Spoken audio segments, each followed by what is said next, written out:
had a good season. I mean, things are really coming together.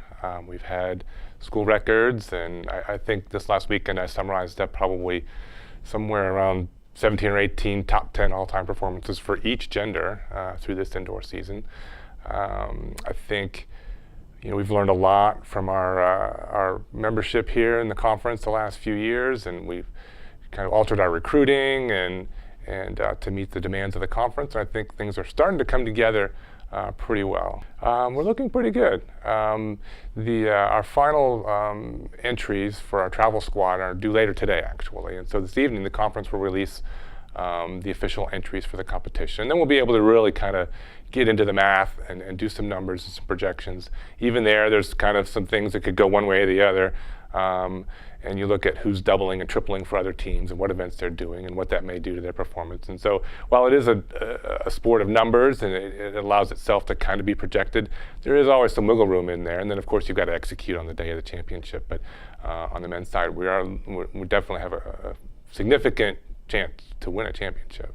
Yeah. On the women's, it's a little bit more gray. There's a little more parity, I think, in the top half. And so much like we saw last year at the outdoor championship, a few points can really swing you one way or the other. And we ended up third outdoors last year, which was overperforming our projection.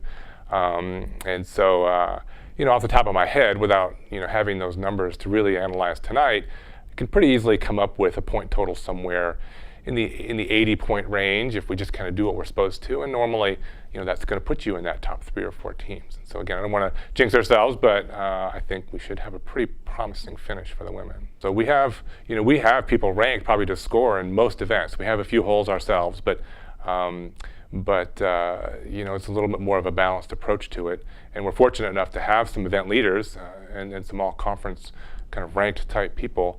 And then again, fortunate to have a couple events where we're pretty deep, where we might have 3 or 4 athletes scoring in the eight positions if things go the way they should. So it'll be interesting afterwards to see kind of how the philosophies, how successful they are for different teams in their approach to the championship. As we get closer, and we're real close, we're only a couple days out, but a lot happens here right at the end because, again, tonight we'll get a more clear picture of who they're up against in their events and see what teams have entered, who and what event and what that competition is going to be like. And so in these final 72 hours or so, we look at those rankings and then we can start talking about strategies and making sure that they're mentally prepared for their event and for the competition they're going to see, and what the team outlook looks like a little bit more clearly.